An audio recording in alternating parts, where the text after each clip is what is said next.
Guyana, land of many waters with 6 races living together. Globespan is a Guyanese dialogue moving towards the realization of one nation in one Guyana. It's a platform that offers an all-inclusive discussion, with the pros, the cons, the ones that is taken aside, and the ones that stand in the middle. Globespan believes agreeing and disagreeing are part of the nation's building.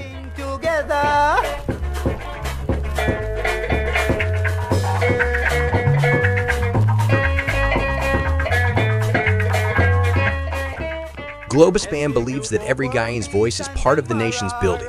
As we span the globe for voices from the diasporas and those living home, we stand on our commitment that we are all Guyanese working towards one nation in one Guyana. Coffee and Dr. Jagan, Bobby, she gave us our great sons. Rohan Kanhai, Coffee and Dr. Jagan. As the world turns on its axis bringing changes, we as Guyanese must adopt to those changes for a better Guyana for all. Globespan stands on its axis with its belief that one nation, one Guyana, one destiny must include voices from all corners of Guyana. Me Guyana, land of many waters with 6 races living together. Yeah, welcome viewers and listeners to another edition of Globespan 24/7, owned and operated by Mr. Nohar Singh, with Devin Bissoon as our technical operator as usual.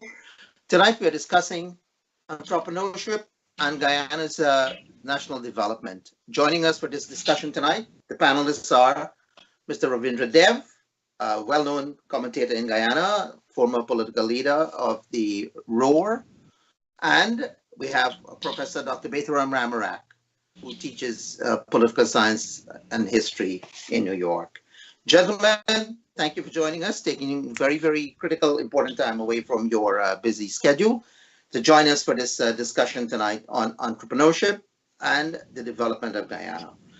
First, if we may begin, what do we mean by entrepreneurship? What is entrepreneurship? Let's ask the professor. Well, when you think of entrepreneurship, it's just a big word that means, what comes to mind is the image of a person who has business or knows how to run a business.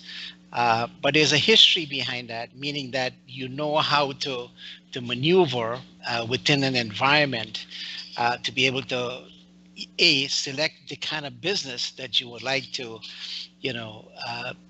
be able to set up. And of course, B, how do you make that business successful? But of course, from our economics class, we learned that there are different types of business. There are those that are owned by, an individual, maybe someone like a barber who has a barber shop. You may have businesses that are owned jointly, by people, family members, and friends. And of course, you have those businesses, that has a lot of resources, and they may invest that resource into different kinds of business. I'm talking about, what you call corporations, or those businesses that has so much resources that sometimes, their power and strength extend beyond national borders. I guess you can think of maybe Bookers at one point that owned a series, not just, we think of Bookers owning sugar plantation, but their whole life and business was based on entrepreneurship. So they were involved in things like, building harbors when they took over Sprostons, for instance. But they had all the different kinds of businesses that they invested in. Things like, pharmaceutical, importing pharmaceutical supplies and paper supplies. I think Guyana Stores was actually owned at one point by guys ago. But so those are different kinds of business. But, but from a layman perspective, a lot of us grew up, when we think of entrepreneur, we don't use that word. Actually, we say you're a business person, because at one point in Guyana, being an entrepreneur or a capitalist, as they say, was a sort of a bad word, because we're unique in the sense that, we had systems, political systems that in a sense attach that image to people who are wealth seekers. So we have come a long way. There are all kinds of entrepreneurs in Guyana. Um, and a lot of them develop overnight because the opportunities are there. I'm talking about, people who go into contracting, for instance. And if you pick up the newspapers, from Guyana, you see all kinds of entrepreneurs or businessmen, as we would call them in Guyana. Okay, so the public may not be aware, but Ravi Dev was in entrepreneurship for a couple of decades, if not longer, in New York before he packed up and returned to Guyana to further the struggle for the restoration of democracy in 1992 when democracy was restored. And Ravi Dev went in the late 80s back to resettle in Guyana to actually be directly involved in the struggle. And some may also not know that Ravi Dev is a trained lawyer. And before all of that, he had studied economics at Brooklyn College. So he would know a lot about entrepreneurship in studying it and in actually being physically involved in the practical day-to-day aspects of entrepreneurial activities. He was a vice president of a very prestigious firm in New York City. Ravi Dev, thank you for taking your time off and joining us tonight. Please tell us what in your view is entrepreneurship, and I'm sure it wouldn't disagree much from Professor Betaram Ramarat. Well, you never know. First of all, I was the managing director of the company, but that's a small detail. But let me fall back on that background which you pointed out to make a distinction between a business and an entrepreneurship.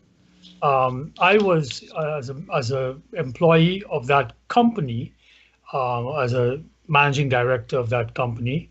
That was a business I was involved in. We were trying to maximize profits by going along with what that business had been established to deliver. The business had already been established. In fact, that business that I worked with a textile business had been established in Civil War days out in Pennsylvania and in New England. But there was a distinction between that business and me involved in that business and being an entrepreneur. An entrepreneur has a specific meaning, which is that you identify a particular opportunity that presents itself to you. So that identification of opportunities is a critical one. And that opportunity is to fill a market niche. That somehow you see that there's a need for something or a particular service, and you have an idea that you can satisfy that need. And so what you do, you now get what it takes, or you accumulate what it takes to implement that idea, and that makes you an entrepreneur. Eventually, you may form a business like Steve Jobs did with Apple, and then people work for it, and that's a business. But Steve Jobs was an entrepreneur, as was Bill Gates, when they saw the need to take on Big Blue, IBM, with this miniaturized piece of chip, silicon that they call silica that they call a chip, and to move with it. And look where that has become. So let's come to the crux of the matter. Entrepreneurship depends on individuals, their ability to see opportunities, take that opportunity, then form a business plan as to how they will make that opportunity to get to market. And to get to market, and this is the important point in entrepreneurship, you are adding value to the customer, meaning the customer should benefit from whatever you're giving him. So when Jobs started Apple, his point, of course, was to make computing easier. And eventually, when he made it into a laptop like I'm using now, to miniaturize it, that was a new idea. And now we're seeing smartphones, a new idea. So at each stage, you see an idea, or you have an idea, and you put it to root. In my case, and at a much more mundane level, when I came here in 1972 and I moved around, I went to London on a visit, and I visited Southall. And I saw in Southall, the Indians who had been there for years before us, they'd established shops and they'd established all kinds of things to provide services to people from India.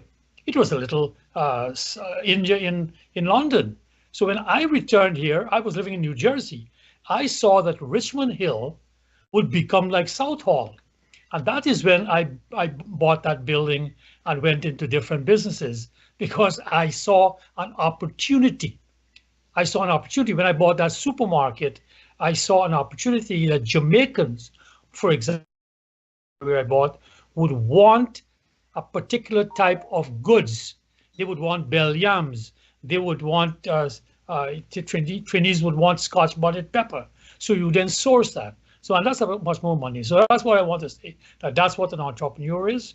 And that is what we should present this discussion about. That what are the opportunities, what were the opportunities in Guyana, who sees them and benefited, because that could create wealth. It could also create you going bust because you're taking a risk. You don't know how it'll turn out. And maybe that's how we can proceed. Okay, so like the two gentlemen, I also happen to have studied economics, and I taught economics for a couple of decades, just like Professor Ramrak did.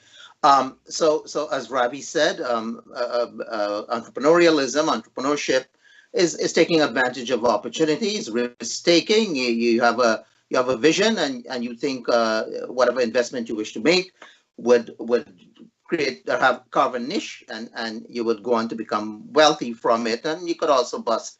So gentlemen, when the indentureship laborers came to Guyana in 1838, or even before that, the Portuguese, and afterwards, after they finished their labor, there was some kind of entrepreneurial activities as well among them.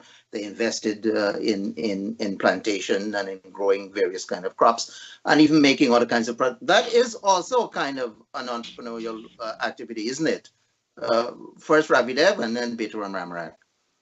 Well, there again, there's a lot of loose talk in not understanding, and that's why when you listen to some of these commentators, they don't take time to define their terms.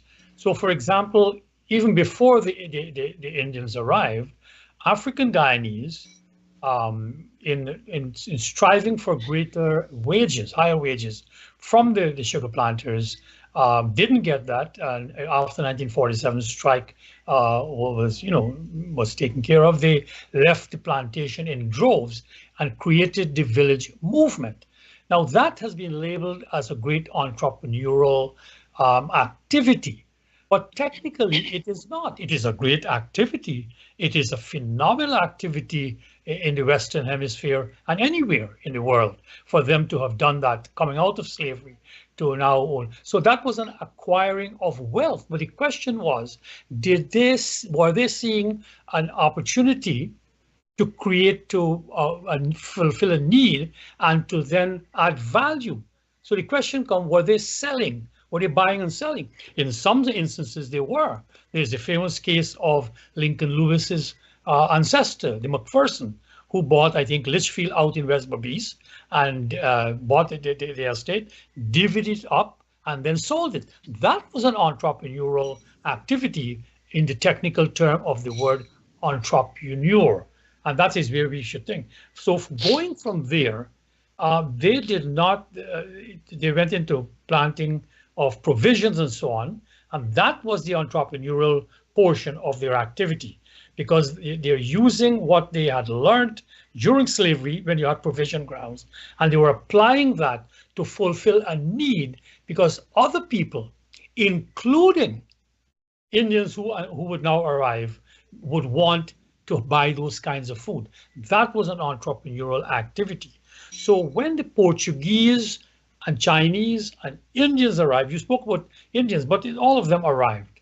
They, after fulfilling their indentureship, they went into entrepreneurial activities. For example, we know the famous case of the Portuguese going into retailing. They were filling a need, because the growing towns of both Georgetown and to a lesser extent New Amsterdam had needs to be filled. And they saw that and opened up shops. Even in the villages, you had Portuguese shops and Chinese shops And up Chinese. to my day, and they then filled the need. They were entrepreneurs. The Indians, of course, also filled that and filled some other needs, like in rice I will get to. But I would like Beto plunge in here because we can then develop those themes as to the distinction between merely acquiring houses, which is a form of wealth, but is it an entrepreneurial one if it doesn't generate new wealth? Dr. Amra? Well, one of the things that I would do is to separate, the traditional entrepreneur, so to speak, the person who has, property, who has a house, and you start out from there and you try to expand. But there was another set of people, who had visions, right? They moved out from the village. I would tell you a lot of them are from Barbies, and Ravi reminded me, like the Tulsi Prasads, for instance. So these are people who had a vision that they could be more, that they could do, as opposed to, doing the traditional things you would do, like, owning a piece of land, doing your gardening and so on. So some of these people actually moved out, right? But we're focusing on Indians now. So by the 1930s, you see that sort of a small middle class emerging. And I remember people talking about, when you talk to the local goldsmiths in the village, they would tell you, well, my grandfather was a goldsmith, right? People went into fishing. They started out very small, but they began to expand, right? But the other set of people who had a bigger vision went into businesses that, in a sense, were more national, right? And the names are there, the Gafoors, the Tulsi Prasads, and so on, the Mazaralis, and so on. But those people took a risk by doing that. So my sense of this is that the opportunities were there for those people who were coming out years after the end of indenture, especially Indians. But even though the opportunities were there, the risks were a little bigger. When you look at, people who went into these bigger businesses in Georgetown, some of them started out by, working, as woodcutters. And one of the persons who I can tell you about, who I'm familiar with, there's a person by the name of Hari Prasad, who had a vision, right? He when you think of the word entrepreneur, his notion of entrepreneur and business sense developed, right, over time. But he started out like everyone else, cutting firewood and then buying ships, boats to transport these firewoods and selling them at the market. And that's how we began to expand, because it's a natural thing, for people who are thinking as a business person. You're accumulating wealth, right? You're taking risk. So therefore the risk has to pay off. And you continue from there to expand and build on the business that you have. And you see a lot of that taking place, but obviously not everybody can be as wealthy as some of the folks that we're talking about, right? Because that takes time. And I think one of the things for me that I always talk about, we can talk about our own experiences where even within my own family, my neighbors and people I know, there was something about Indians, and we can talk more about this at some point, that in a sense motivated them, right? Now, obviously, coming out of indenture, you're there, you're in society, you're trying to figure out, well, what next, right? Either you go back to India or you start something here in the place that you're living with. So those people began to develop, and as I said, even within my own family, you could get a sense of what that life was like coming out of indenture. Where my father began, to rent a piece of land. Eventually, he bought a piece of land, built a small house while he was working in the estate, right, saving money. And as the family became bigger, he would continue to invest. And this was a lifetime challenge for him. And eventually he reached a point where he could say, well, look, I've done all of these things for you folks. And the other value that I think, which is common, and again, I'm using my own example, is that, I remember my father saying, well, look, I've never finished high school, but I would wish, for you to go to school, go to high school, go to college, and so on. Now, that was something that they could have never imagined, but they knew somehow in their mind that, progress or becoming a successful citizen, whether it's an entrepreneur or becoming a successful lawyer, right? Or an engineer or whatever, or a doctor. You had to have that next step in life. So, and I think that's a value that a lot of people who we call entrepreneurs, that's a value that they have, because it's one thing to take the risk and make the money, but then you invest in your family, right? You become charitable, you give to other causes and so on. And I think that's a natural process. For me, I think this, at least within my family and the people I know, the people I grew up with, this was a sort of a cultural element of who we are. When I say cultural, it's something that you can trace that is ancestral. In my family, and I know a lot of people can relate to this, we talk about, we used to have, cultural ceremonies, right? You do a puja for goddess Lakshmi, right? The goddess of wealth, right? And as you grow up, you understand that wealth is important, right? And goddess Saraswati, the whole notion of, well, you have to be educated, right? Knowledge is important. So all of those values became part of your culture.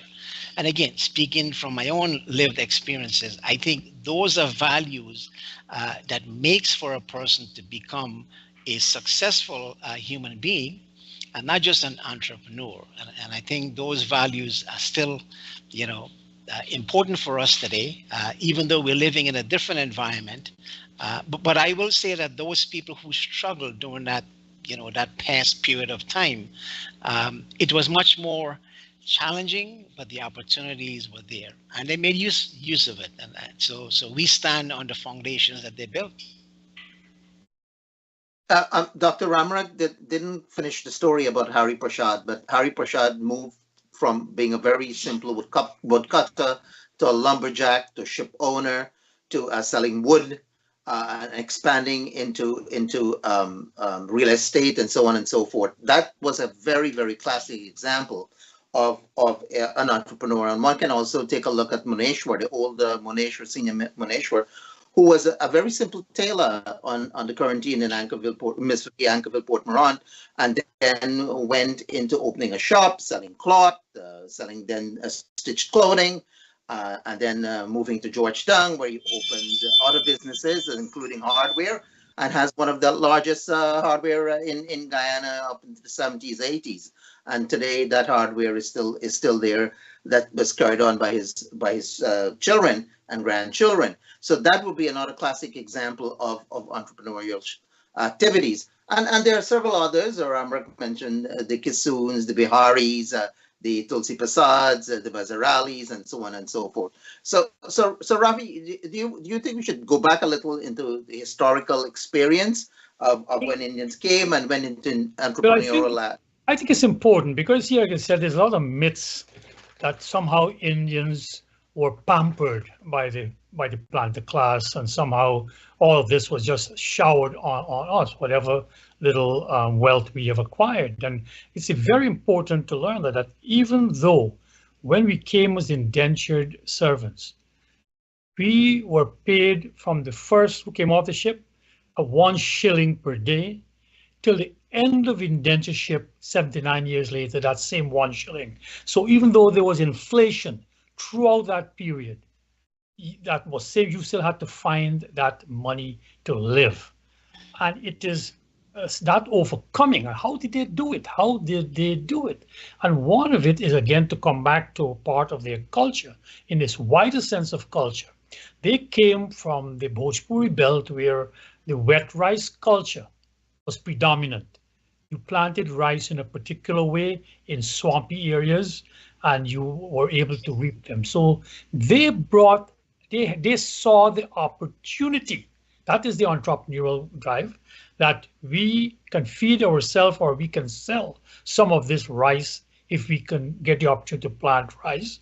And then they were filling the need, because other indentured Chinese and even the Portuguese and others would want rice, and even African Guyanese. Because so while African Guyanese, when they had fled, the Maroons, it was shown that they had rice culture, a dry rice culture. It doesn't mean what they planted rice, but it was never made into an entrepreneurial activity to fill a market need. This is what the Indians did. So on the plantations, and this is important, they rented suboptimal lands, small amounts, 1 acre, 2 acre, from the estate, from the plantation. And that is where the husband, the man, woman, and children all would go into those fields, get that mud between their toes and plant rice, because they had a technique. And that is what is not remarked upon, that to be an entrepreneur, you have to have some knowledge of what you're going about, right? And they brought that knowledge with them as to how you have a nursery. We call it a BRE, and you broadcast the paddy after soaking it for 3 days. And covered with grass, we germinated, and you then we shy that in the BRE. Then after a week or two, you then took it out into clumps, and then you would have prepared your field in a particular way, plowing it 2-3 times, then grading it and leveling it, and making sure the water level is constant, all of that, and then planting it in a particular way.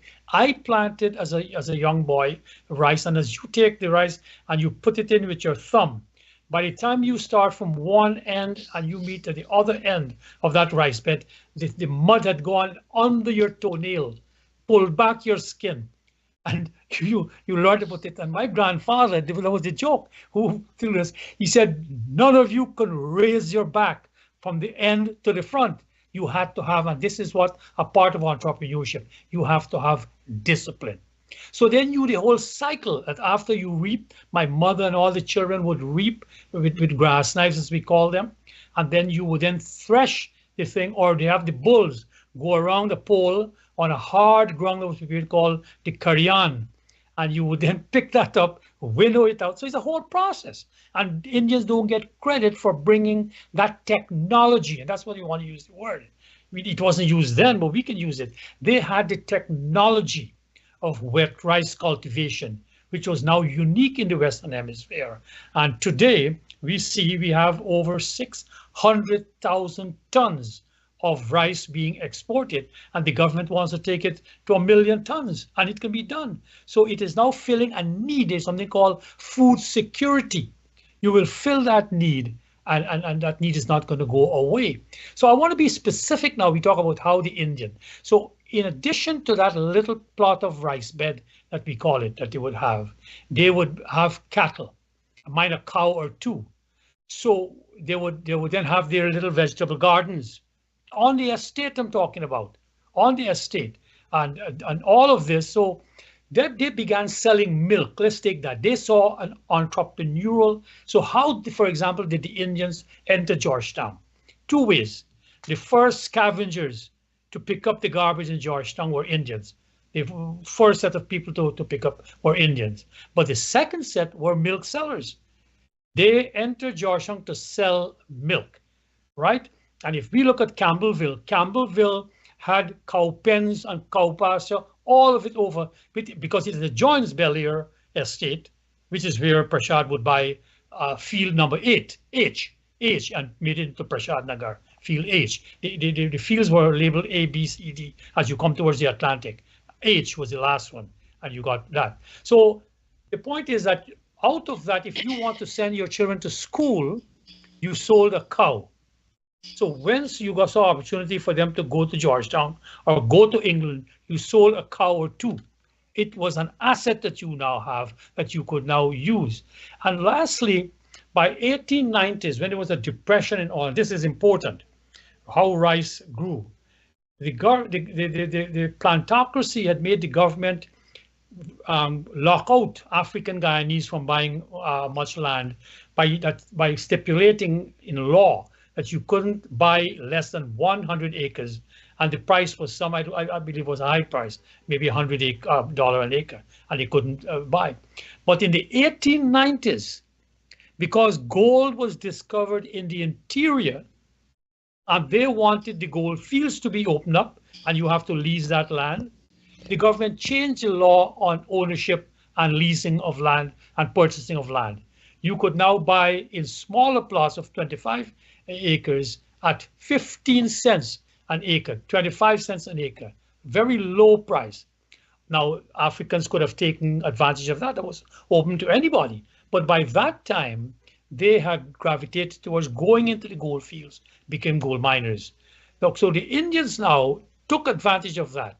And my great-grandfather, after finishing his indentureship at the Willem plantation, bought 25 acres at Canal Number 2, for instance, and had to clear virgin land in Canal Number 2, next to the Conservancy and all that. So the biggest success out of that was not from a Barbarian, let me just say that. It was of a fellow named Jagdeo. No relation to our President Jagdeo, but he was a Jagdeo from Maikoni.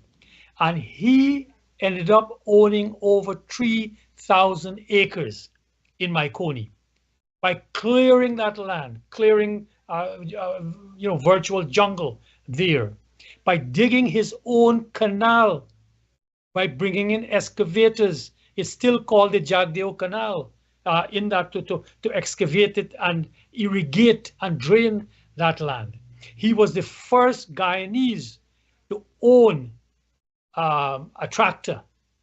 He then bought a boat to bring out the rice up the Maikoni Creek and sell it. So that was an entrepreneur, because by that time now, there was a market in the Caribbean that needed to be filled. And the Indians from across the country were now able to fill that market. And we could now stop importing rice from Burma and India, and we now were exporting rice to the Caribbean. So that is the paradigmatic entrepreneurial activity that we must give credit to those people. And they were never given that credit. They were mocked upon. So when Jagdeo came to buy his tractor and to buy the first motor car from Sambach Parker, and he walked with his bag of money in his hand, he was mocked. You know how? He was mocked. How could you, who are you going to buy all of this? But it's there. The story is written in Timeri. They had to acknowledge these things. So that is where entrepreneurs started. And if you check, the same thing in Crabwood Creek.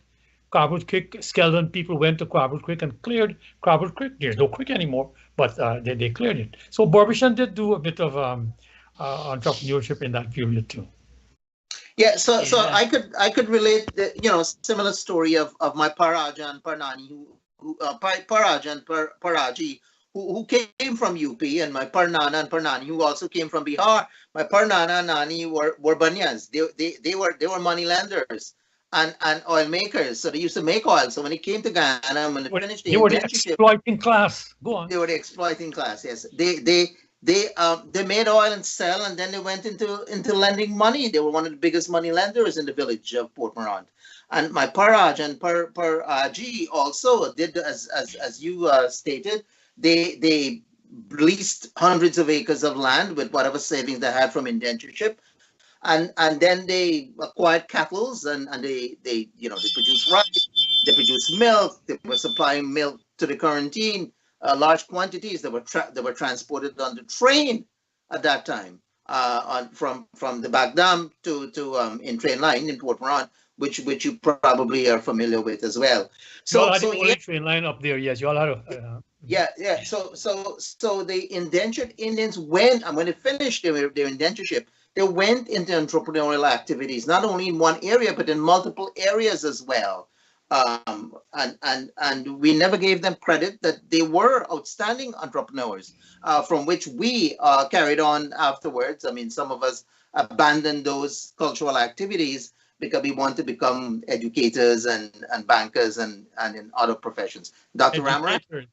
Well, but there's a couple of things. Well, Ravi brings back a lot of memories about planting rice. I think we all I'm old enough to be part of that tradition. We all did that. Yes, and I remember stepping out the nursery or the Biari or whatever, and you look at your leg and you see those bloodsuckers hanging onto your leg, and you had to brush it off. So, and then you would store the paddy bags under your house, right? And when you have the heavy rain, you got to make sure you put the boards to keep the water out so it doesn't get wet.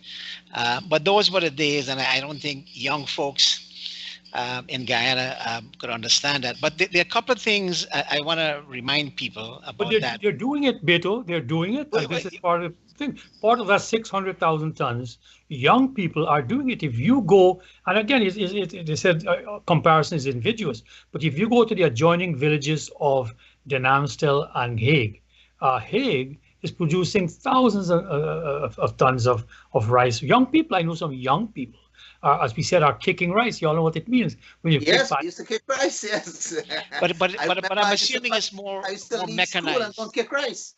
Yeah, but I'm assuming it's more mechanized. Like when you walk to the rice field, you're walking barefoot, right? You're going. So hopefully those things are a little different today. But But those were experiences, right? And a lot of those traditions will be lost because we're entering into a modern society, and things will change. But there are a couple of points I do want to emphasize about this whole notion of being an entrepreneur. And I think it's brought out from the experience we're sharing that this was really a family affair for a lot of Indians. When you go to the rice field, it's the entire family. If my brothers and sisters were not going to school, well, my father would say, well, you have to, this weekend we're going to the rice field, and you have to help. And that was the process. It was an entire family affair, and everybody got involved. And this is why I think to a certain extent it was easy for family members to say, look, you are the oldest son in the family. I'm going to send you abroad. Just like when Chetty, finished Queen's College, he went. The father took him to meet Jang Bahadur Singh, and JB Singh said, send the boy abroad, right? So people would go abroad, but then you would take the entire savings. Vishnu mentioned the word Thai, where you put the money in. I remember those, those kinds of Thai, and because you keep the money under the mattress, you put them in a Thai, because you couldn't trust anything else to save your money, right? So the older person, and again, that shows the spirit of entrepreneurship, because you expect that you're investing your life savings or you're borrowing the money.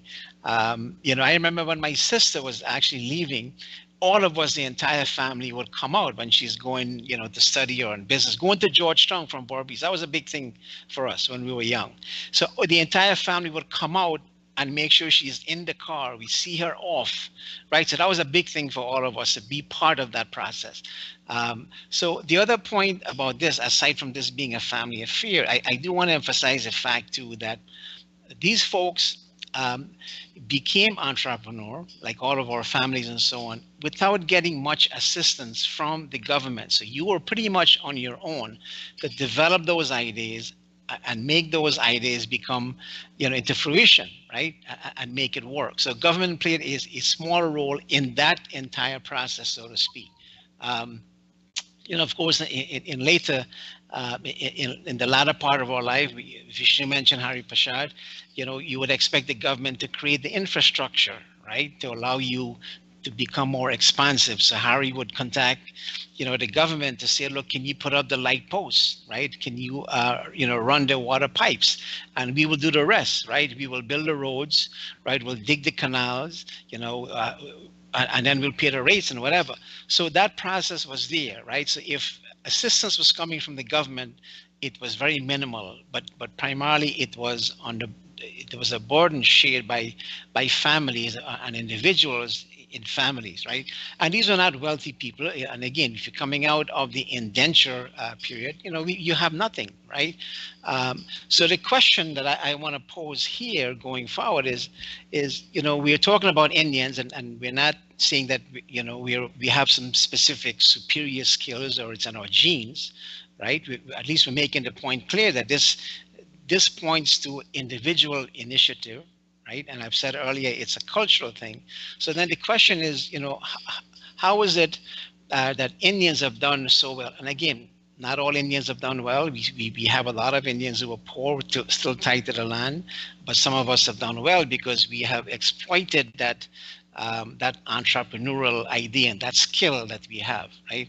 So then how do we explain the fact that other people have not seized the same opportunities, right? I mean, you look at Guyanese society today, you see that contentious notion that some people have and some people don't, right? So how do we move beyond that? So I don't know if that's a question, you want to deal with tonight, Mr. Bisram, since you're the host. Yeah, Well, Ravi. let me pick up that question because the question has been posed when we were discussing the matter with David Himes. And to answer your question, part of the answer has to do with structural features, as we said, in the early stages after the abolition of slavery. The plantocracy was controlling the government, and they did everything they could to discourage the Africans from getting into businesses. In fact, some of them did get into business. They did seize the opportunity early on, but preferential credits were given to the Portuguese, and they then went ahead, they progressed, and that is part of that historical systemic condition. So when it's passed on, the next generation, the third generation, they don't know how they were discriminated against. They just know, my business is not a thing that we do. For example, I was once having a chat with Aubrey Norton when we were on some television program back in the day. And he told me that his dad had a little shop, and his dad made sure, he told him explicitly, you're not going to end up in that shop. So shopkeeping was not an activity that was seen as salutary, that he should take his education. And Aubrey did go on to educate himself and so on and so forth. So what became the norm, what became normative for one group of people was not for the other. So when you look at the Indians and others would come, I can talk specifically about the Indians. So because I'm studying the history of my village called Iflat, that in fact is the only sugar plantation in Guyana, in Demerara now. And what you see is that the Africans moved out from literally the nigger yard, and they came next to the public road, that section, where they formed a village there, and they would work for the plantation. And they rose up the ranks. They would not work in the fields, excepting a certain crop times. They were great cane cutters. And they would work for that and for that period and cut cane and get a whole lot of money. They would work twice from what any Indian would work for. So their income was very high. Now, as to what they did with that income, that is the crucial question. The anthropologist Brackett Williams, who is a MacArthur scholar, the genius scholar who gets $250,000. I don't know if Vishnu got that, and that's why he's able to travel around the world. But she got that. She studied in East Coast Guyanese villages, Indian and African, right? Happened to be Beehive, Ansgrove, those areas there. And she made a conclusion, which David disputes. Well, not disputing that she made it, but it's veracity. That the stereotype was that Indians live to work, where Africans work to live, meaning you got to live, you got to dress well, you got to have your little fun, you got to have your party, you got to have, all these things is necessary. We are the Indians, and I saw that on the sugar estate, and that is the fact is that when Lord Campbell decided to move the Indians out of the sugar estate, they were still living there. 75,000 Indians were still living in those lodges. They were still living as the indentured servants. They didn't have to. They could have moved out. Half of that had moved to the villages, but they remained. Why did they remain there? I asked my father. My father remained there. My nana, on the other hand, he had built his own house, as Monar said, high house with a radio. He had moved up because he had a saw pit. But my father remained in the lodges. He was one of those who moved up. And I asked him, why did you all stay in that lodge, man? There were rats and roaches and everything under that floor there, 1 foot above the ground. When it rained, it was all flooded. And he told me very frankly that they went through the Depression, the 1930s depression, and after the war there was tremendous shortage. So prices were very high, right? And price not pay at all, you know, rice and sugar dearer shop and price not pay at all. So my father said they stayed there. They made a decision, a conscious decision at the opportunity cost. If we go out to build a house and we have to maintain that house, find the money for that house, and you know, you're living well, but how do you get anything? So my Aja kept my father and his brother in that lodge. And in fact, when my mother married from a high house to a lodge, that was a source of great consternation. People said she was marrying down. You get me? But she, quote unquote, liked by. So she liked the buy, and you know, and call that. So, but to come back to it, that is an important point, that Indians were willing to have deferred gratification, is the term you economists use. Deferred gratification, right? We ain't gonna live now, we're gonna live later. And I found out, for example, and this is a fact, if you go back to IFLAT, that all of the shops, excepting one, were owned by Indians, even in the African areas. So if you were to visit IFLAT, which was seen as the Georgetown of West Coast, all of those shops were owned by things. They were all practically owned by Brahmins, but that's another story. But the fact is there was one African-owned shop in all of IFLAT. And I found out he came from Dartmouth. He came from Esquivel. He had come to cut cane, you know, he was a very strong fellow, and he saved his money because he came as kind of an immigrant. He came to work and save and get up. And he had the first African shop in IFLAT. So to come back to it, I think we have to look at the culture in the sense of your attitude towards money. You mentioned that for Indians, we must have money because without money, you can't worship God. You know, without money, you can't marry your daughter.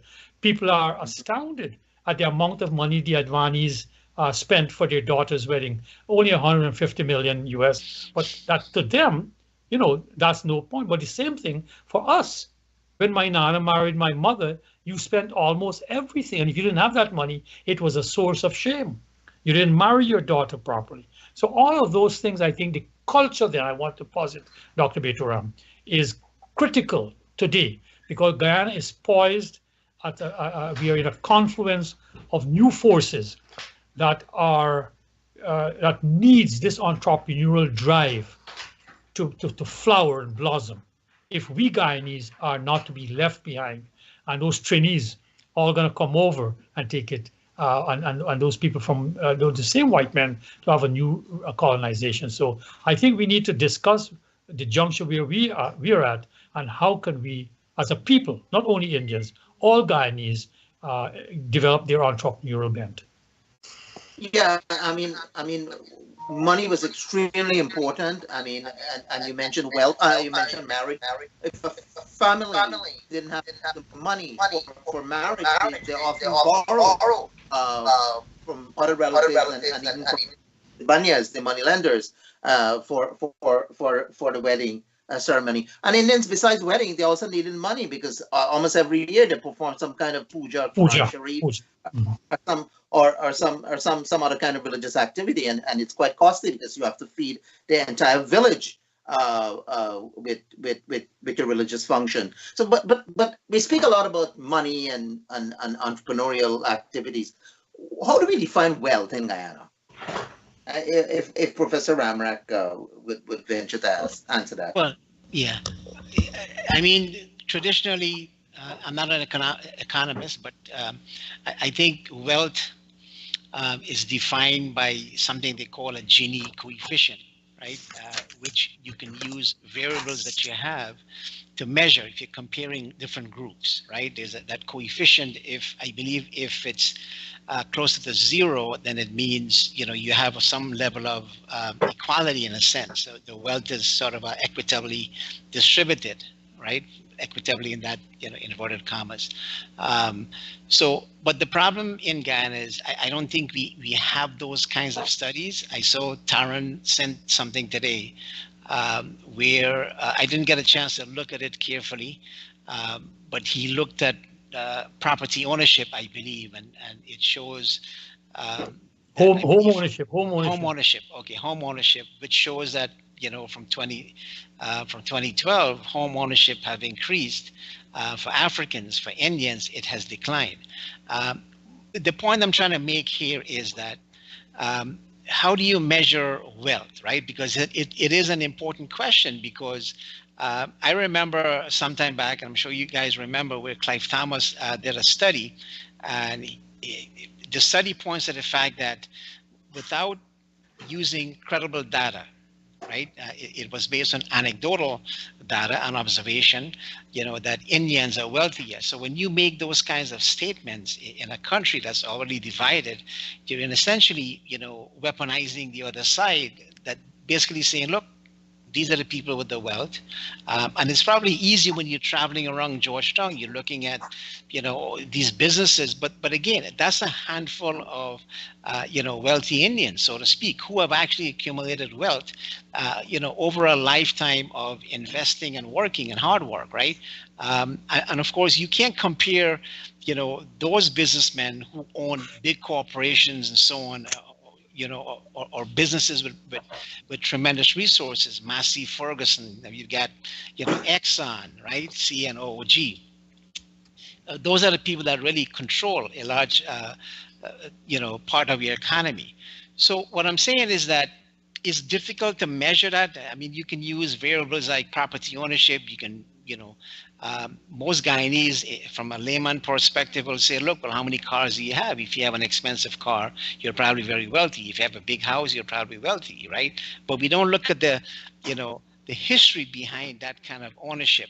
So it's very, and again, we don't have that kind of data that gives us a good sense, right? If we had that kind of data across the board for everybody, it becomes easier, in my mind, to now come up with a program, right, to assist those who are not at that level where you want them to be, because you now have evidence. You can't just make blanket statement that says, well, all of these the contracts and the wealth and everything is going to one specific group. You have to have some kind of solid data to back that up. And even if you're saying, well, you're making the argument that the wealth of the country, the resources of the country are being shifted to one side of the population. The question is, how do you create, right? How do you create an environment where everybody, in a sense, get access to that? You can't, on the one hand, say, well, one set of people are getting wealthy off the resources, and not looking at the people who you're speaking on behalf of. What are they doing? Are they forming companies? Are they forming, organizations? Are they bidding? Because I can tell you, if you flip the newspapers, you look at every page. I was looking at the Guyana Chronicle today. Almost every page, there's so many bids for contract. There's so many opportunities out there. Now, we spend a lot of time here talking about culture, right? And how that impacts what we do and how that influences, our notion of becoming an entrepreneur. We can go back historically, and since we're going to focus on this whole notion of culture and make an argument, you can, I believe, that the Europeans were lucky in the sense that, they were able to use the resources that they have, right? The climate influence, what they did, geography influence what they did, and innovation. And this is an argument made by people like Jared Diamond. I'm not making this up, right? In a famous book called Guns, Germs, and Steel. It wasn't that they had something in their genes that made them superior. Now, obviously, when they came, they conquered and they plundered, right? And they destroyed everybody else who were not white. And they ran away with the wealth, and they can develop their own country. But the point is, that's part of our history. So my question is, how do you, in a sense, try to create an environment now, where you can have an environment where everybody can be part and parcel of that process? Because we are lucky, right? The oil is going to run out at some point, right? But the point is, you have to create an environment where everybody get access to that. And my question is, how do you get to that point? You can't do it by standing on a pedestal and say, look, those people are racist, those are the only people getting it, when you're not doing anything to correct your own. We pointed to the fact that there was a cultural element here, right? Which kind of drives us, right? Ravi talks about the fact that there are some people who, save for the next day, right? There are some people who spend and don't necessarily consider what's going to happen the next day. The point is, how do you create that culture, right? That kind of gets everybody into that situation where you can say, look, we have resources, let's all make use of it, as opposed to standing back and blaming everyone else and not even addressing the problem that you have culturally that will motivate people to take part of that process and become productive citizens in society. Now that sounds like a long drawn out explanation, but the point is, again, it comes back to what I see as part of our cultural tradition. I'll give an example. There was a famous book written by a fellow named Lawrence Harrison, who was an American. I think he worked for USAID, and he wrote a book called Underdevelopment is a State of Mind. Basically, what he was arguing is that, based on his experience with Latin America, he's saying that Latin American culture has a deficiency, so to speak. Therefore, with all the money and all the assistance that they're getting from Europe and the United States, they could not develop themselves, given the fact that Latin America, unlike the African countries and Asian countries, were the first set of countries that became independent, right, from Spain and Portugal.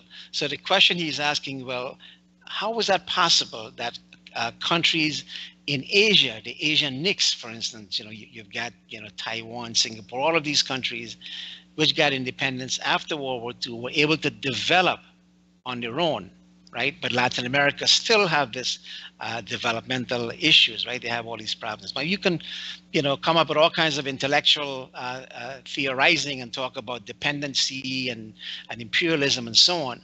But the fact still remains that this seems to point in the direction that there is a cultural element, right? And again, speaking from the experience of Indians, I'm saying that that cultural element was important for us to be able to become successful at what we do when it comes to establishing businesses and so on. And I think if more people can adhere or adopt some of those cultural elements or develop indigenous, cultural responses on their own, right? That means transforming their own, cultural inhibition, so to speak, then they can also be part and parcel of that process.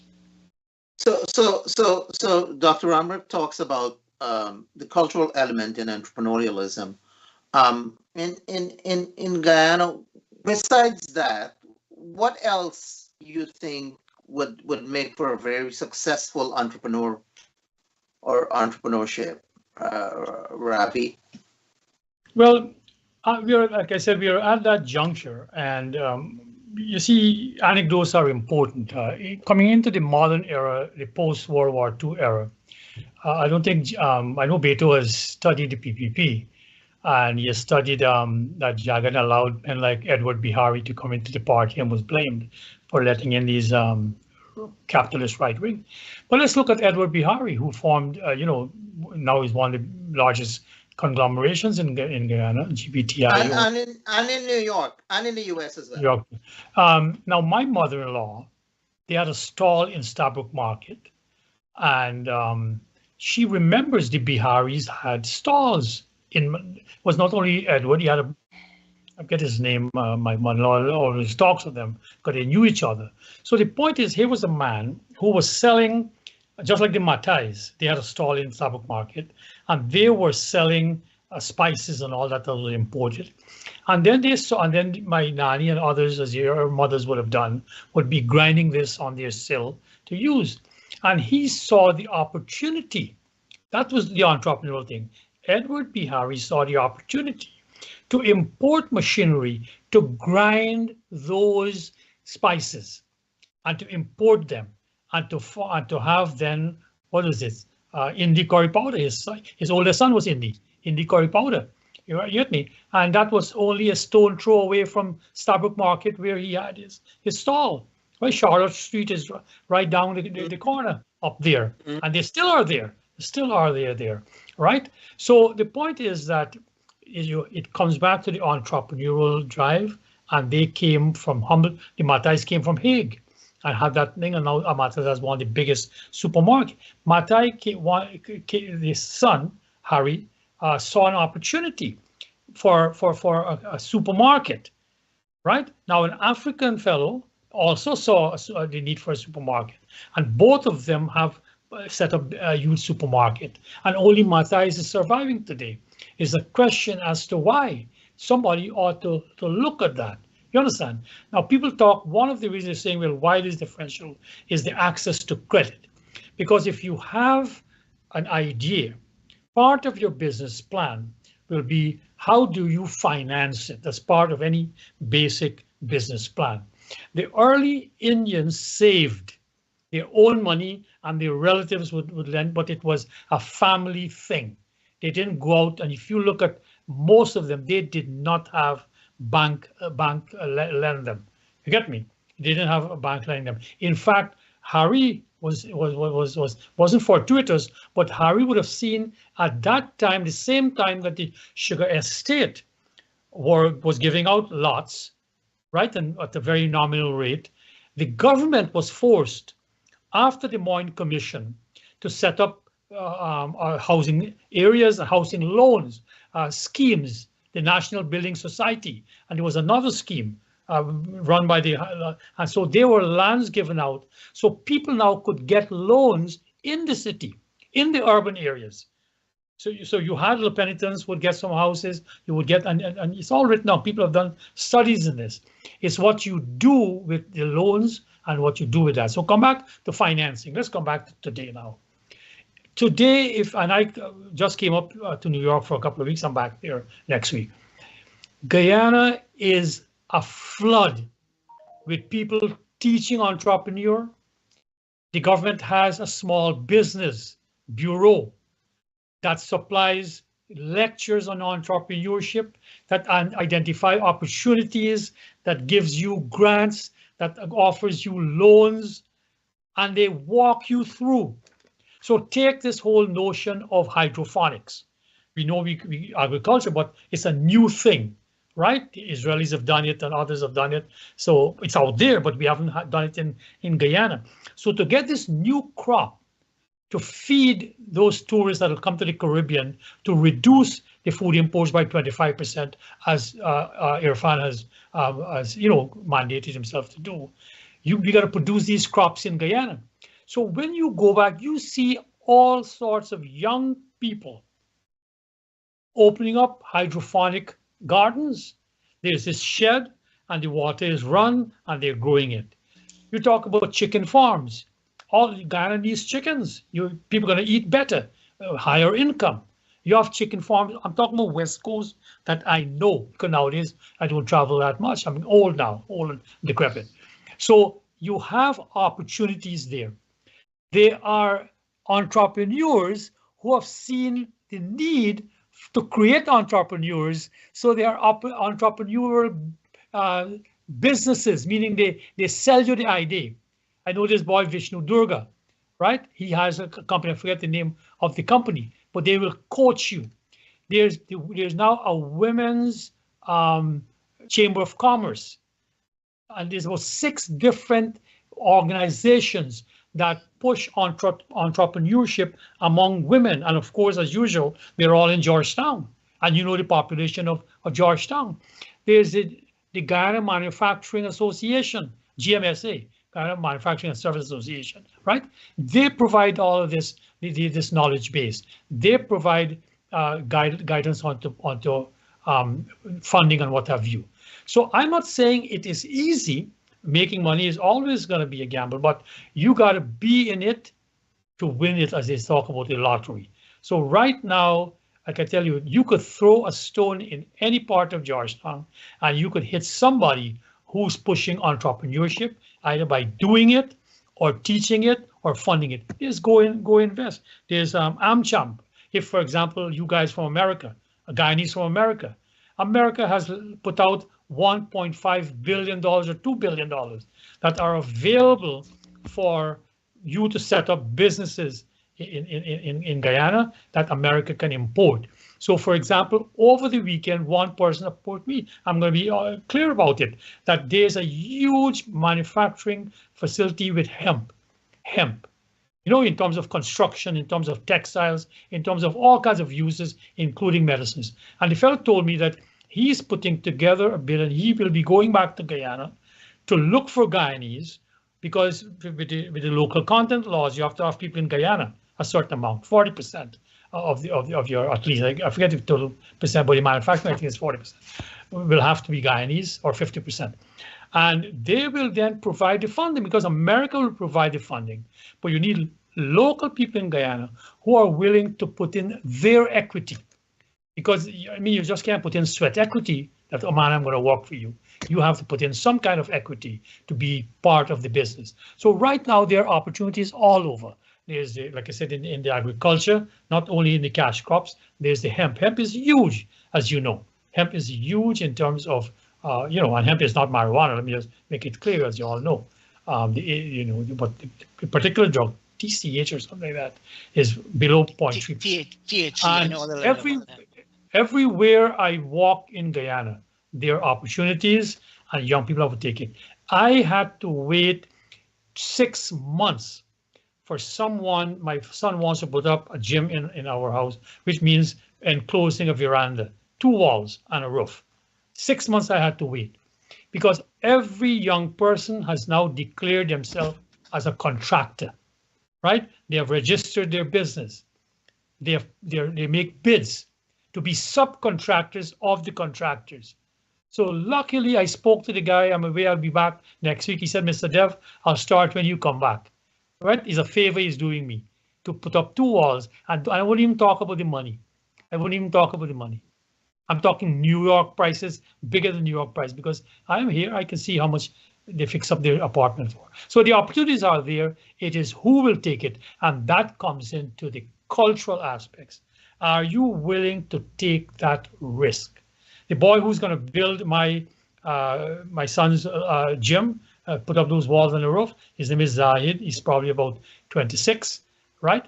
But he had learned electrical, you know, to run electrical thing. He's now learned the mortar part and all of that on his own. And he has 6 men working for him. It's a contractor now. Yeah, Ravi, tell your hemp fellow to contact Torhen Dorga. So I know he's into this hemp business. But you know, you're absolutely correct. I was looking at the GCCI website today. It has all the information you would need, you know, in terms of the types of business, you know, where to go, which organization, insurance, and a wealth of information that's there. So, you know, it's a bounty, it's a harvest of bounty, you know, that we're living in, and we're blessed. So when people complain about, you know, well, we don't, you know, this is the problem. So, I mean, you wonder what the heck are they talking about? The opportunities are there. And one of the problem is if you don't take or make use of those opportunities, you're going to have people coming from outside with the free movement of Caribbean people. You know, you've got Trinidadians coming in. They have experience in oil. So they're going to come in, and if you don't take those opportunities, then you're looking at people from the region, you know, who are going to make use of those opportunities. So you can't just sit back and, you know, complain and complain and complain. Come up with a plan. How do you deal with that situation? But I do have to say, you know, we have come a long way, right? We've come a long way from looking at how government respond to entrepreneur and entrepreneurship, right? And so on. You know, we've seen in Trinidad, if you look outside of Guyana, you know, where the government has not been very conducive in terms of encouraging business, right? You know, Trinidad was a booming economy, one of the highest per capita income when oil was big for them, right? And they have invested, but the point is, you know, we are in a situation where we can avoid those mistakes. But we have made mistakes in the past, and where government has played a major role in stifling creativity. And again, it goes back to the whole notion of how culture, is so influential that even under, authoritarian dictatorship, where government played a major role, right? Not in creating a welfare state, as some would say, where you control the major industries, but in a situation, where government control almost every businesses that's out there. Within the 10 years period that the PNC was in office, they've, nationalized almost every single major industries. Some names come up, the Guyana mining enterprise, Gaisuko, and all of those places, right? And that continued. But even within that environment, that, where, according to Clive Thomas, the government control 80 to 85% of the economy, Indians who were entrepreneurs were being stifled. But the point is, they were able to, to sustain themselves and keep their entrepreneurs going, despite all, the elements that they had to deal with, whether it's economic suppression, political suppression, and all kinds of issues. But they survive, and many of them survive. And I think the open environment in which they exist today, it in a sense will ensure that they can work miracles, so to speak, to develop that country, because government can't play that role. You can't dictate and direct things. Government can create infrastructure, right? They can create the laws to create a more perfect environment, but allow the freedom of businessmen, entrepreneurs, to play the role that they normally play. And that's going to be a natural kind of thing, because, people are in the business of making money, right? They're taking risks. They want to make money. They want to have wealth. Whether you're a Hindu or a Muslim, in Islam, there's a saying that, the upper hand is much more important than the lower hand. So if you have wealth, you want to share. That's where that concept comes from. So therefore, to be able to share or to give to charity, you have to have wealth, right? So there's a motivation, and again, it comes back to that cultural element that people have.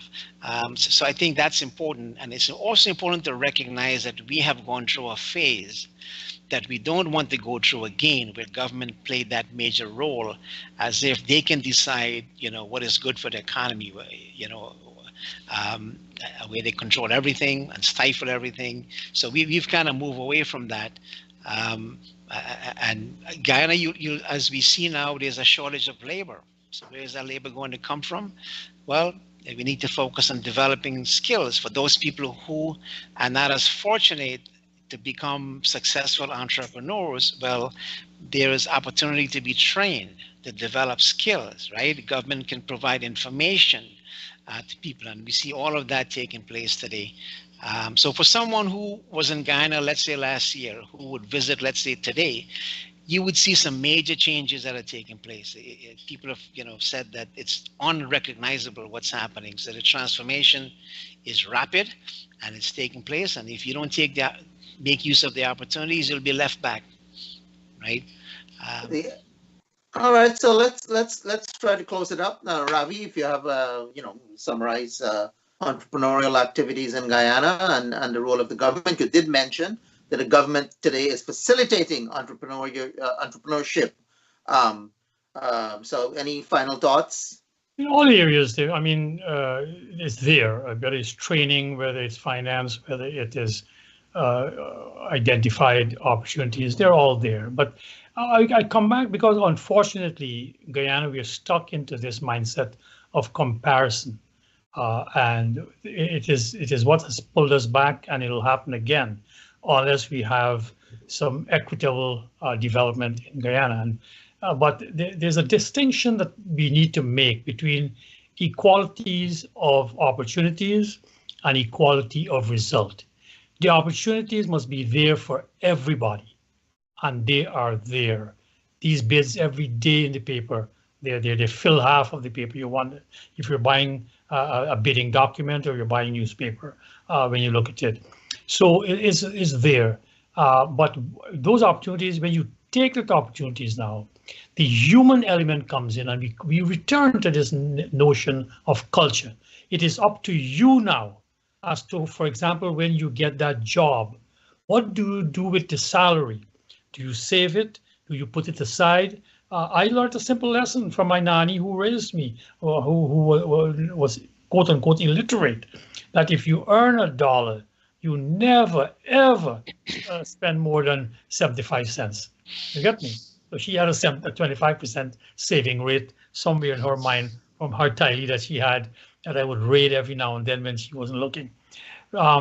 So to come back to it, I want to conclude with this, that, and I suggested it to David on one of the programs, David Hines, that is, and I hope you will listen to this and take it up, that we have to examine the role of the PNC under Mr. Burnham for contributing to the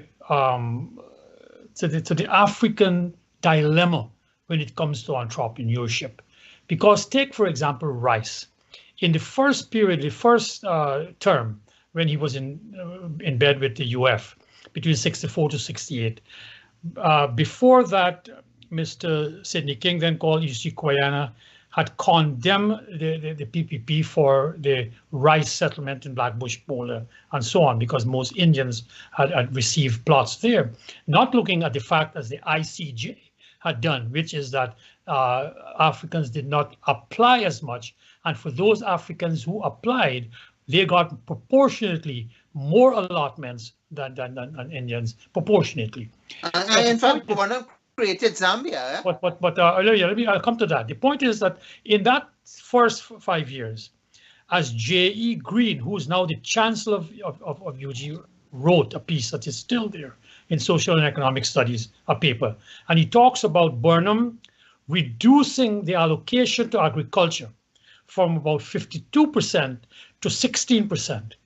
And that 16% was not purely to agriculture. It was to build all those mills, rice mills, across the country, because he had now mandated that all paddy had to be sold to the government at a very low price, which didn't make sense for the Indians. Indian farmers became bankrupt. Indian rice paddy production went downwards, but those mills now were all put into his supporters' hands. So whether it was Blackbush, or whether it was Burma, or whether it was up in Anna Regina, or whether it was in Wakenham, those mills were all run by his people, and they lived like the old plantation managers. They had electricity, they had fancy homes, and all of that. So by the time that term was over by 68, Indian rice farmers were crippled. So it's not just that Granger later did a number on rice, sugar workers. Burnham did it already on rice farmers. Burnham then crippled the small retailing that Indians had dominated. He formed something called the External Trade Bureau. All trade had to come through the government, and he allocated the goods. So he gave goods to something called Knowledge Sharing Institute, where he shared food. He must have had a peculiar sense of humor, KSI. So for example, Linden had 5 KSI and the whole of West Coast had 2. You understand? So you could understand what was going on there. So all Indian small businesses were crippled, and some had to join up to get a piece of the action. So in every area, so later when he nationalized sugar, and I can talk with Eiflet, when he put a fellow named Tony Downs as the administrative manager, every important job went to a PNC supporter. My brother was an apprentice at Sproston's, and Sproston's was never owned by Bookers. They remained independent until the government, Burnham, nationalized them and formed GNIC. And they were some of the best craftsmen, African craftsmen, fitter machinists and others who could have run industry, who could have changed Sproston's to create machines and everything. Burnham nationalized it, and Carmichael, the boss, had to flee to Barbados. I think Burnham might have pulled him off the plane at the last moment. And all of those craftsmen, African craftsmen, unparalleled in the Caribbean, because we built Malali and Macaura in Sproston's there. So all across the board, Burnham then formed the cooperative for the average small African Guyanese man. Now, we know cooperatives in America, Cargill, the biggest grain producer in the world, we can say cooperatives can work, but cooperatives got to be run on a business principle to make profit for the owners who are shareholders. not all you working each according to his need and from each according to his ability. It doesn't work like that. People are going to look at each other. You don't produce anything. Where did the whole experiment went? Mr. Guyana was put in charge of GMC to buy all the goods, so they had a market, but nothing was done. They were given pigs, they were given cattle, they were given implements, they were given everything. What happened? The question must be asked, what happened? And we must be honest to find out, because if we don't find out that, those systemic conditions have continued. So you have an Indian guy, you get me, who later happened to be from Zeeburg near me, who had moved to England, and he formed something called Geissens, right near Sprossens in West Rumbelt here. And he then he used many of those machinists and so on, because they were all living nearby Sprossens there to turn out all kinds of things. Sprossens had a foundry where you could cast all kinds of stuff. But we could have gone on. So we have to look at the strategic move that Burnham made as compared to, let's say, Lee Kuan Yew of Singapore. His strategic move was to facilitate manufacturing, banking, commerce. Of course, he had the wharves. He could facilitate shipping. So what was our strength, and how did Burnham facilitate it? How did he facilitate entrepreneurship? He did not. In fact, he crippled, and because he, you know, the usual politics of giving to your own was in place. He really, in giving to African Guyanese, he destroyed them. Look what he did to Linden. Look what happened to Linden by the time he finished. We had the most high content bauxite in the world that was used to make kilns, for metals to melt metals but we lost it to China that had lower grade. Why? Because we couldn't meet the delivery levels. In business, delivery is important. Everybody is, because it's a cascading effect. You don't get the ore in time, then this is not produced, that is not produced. The kiln, the bricks aren't produced, then the steel production drops, the whole thing collapses. And that's how we lost that. And that's how bauxite lost its mojo. So to come back to it, I think the role of the PNC between 64 to 92 should be examined for what it did to the African Guyanese entrepreneurial spirit and the opportunities. A. B, coming back to Indians, I used to go home, that's when the time I was living over here, and I used to go home every year, of course loaded my 2 suitcases, but to see the Indians seize the entrepreneurial activity of smuggling over by Crabwood Creek on the east, and over from Venezuela in a place called Morishi up the river. You get me? And people were making money hand over fist, these young boys, by smuggling. It was an entrepreneurial move. Now there was a lugger suitcase trade by African vendors. The question has to be asked is, how did that fare? How come they didn't move forward? Glenn Lal and Shell Mohammed were both traders. They both came out of that trading era. Look where Shell is, look where Glenn is, and look where the others are. I conclude on that note. Dr. Rocker, any final points? Yeah. I think I may have said Sprossens was owned by Gaisku, but I think Ravi corrected me. Sprossens actually worked closely with Demba. They were the ones who built the wharf, right? That brought Indians out of Mackenzie. And ships as well. Yes. But the list is long, and yes, we haven't really talked much about that devastating period. Before 92, and the list is long, and there's some that comes to mind, that the PNC control and try to make it work, but they all ended up in failure, right? The Guyana Paint, the National Paint Company was one of them. Guyana Fisheries, the Motor Transport Limited, right? Guyana Soap Detergent, Guyana Glassworks, how many people remember that? And then there's a Hope Coconut Industries, right? So the list is long, and I think Ashton Chase has the list of all of those 36 companies. guys, Yeah, or 36 exactly. companies. And of course, the PVP did give critical support. I have to throw that in. That forced his hand.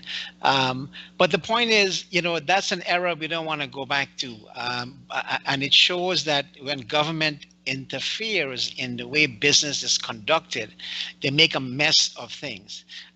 They can go all the way to the extreme and control all the means of production. And so that's the extreme level. That doesn't work because you kill, the incentive, right, to become an entrepreneur, because now you have to share with the government as opposed to using what you have to invest and generate more wealth. People would point to China, for instance, where that system takes root. But the point is, China would be like, there's no perestroika. I'm sorry, there's perestroika, but there's no glasnost, right? It's a closed society. Yes, you can vote for anybody, who runs for election, but they all belong to one political party, right? Same thing with Cuba. But the point is, that's an era that hopefully we can learn from. But the other thing we haven't talked about, which government, can do, which some people are asking for, is this whole notion of a handout, right? Handout doesn't necessarily work, and I'm talking specifically about this proposal that Clive Thomas came about with, giving a family $5,000 a month or a year or whatever. US 5,000 US, and that's a heck of a lot of money. But the point is, I don't know. That's not a policy right now. I can see situations where maybe there's a natural disaster, or people unfortunate, something happened in the village or whatever, then you make an assessment and you donate to that family to get them back, but you can't create that system of entitlement, right? Where the expectation is, well, okay, we're going to give you that amount of money, because you're killing the incentive to become productive. And I think, to be fair, I think Nigel Hughes had opposed that when Clive Thomas had proposed that, saying that, well, some people would say, well, why not give 6,000 US, right? So it becomes a game, right, where people can use that for political purpose. But that's something, we can address in terms of the role of government. But essentially, to kind of summarize this, there's a history there, and I think the only sure way that Guyana can move forward, which we are seeing now, is this whole idea of people taking initiative, right? Government help to facilitate, by creating an environment where they can develop skills, have access to information. There are also private organizations that's doing that. And I think that's the way to go. So, we are going to be the Dubai of the Caribbean at some point. But of course, we do have to keep our antennas up to address, whatever issues comes along the way. So I will leave it at that. Any final points before we close? Thank you, gentlemen. Wonderful discussion, quite enjoyable, a lot of history, brings back a lot of memories, and we'll meet again very soon, hopefully. Thank you, ladies and gentlemen, for watching and listening to us tonight, discussing and hearing entrepreneurship and development in Guyana. Good night, keep well, stay safe, enjoy the rest of the week. Gentlemen, good night.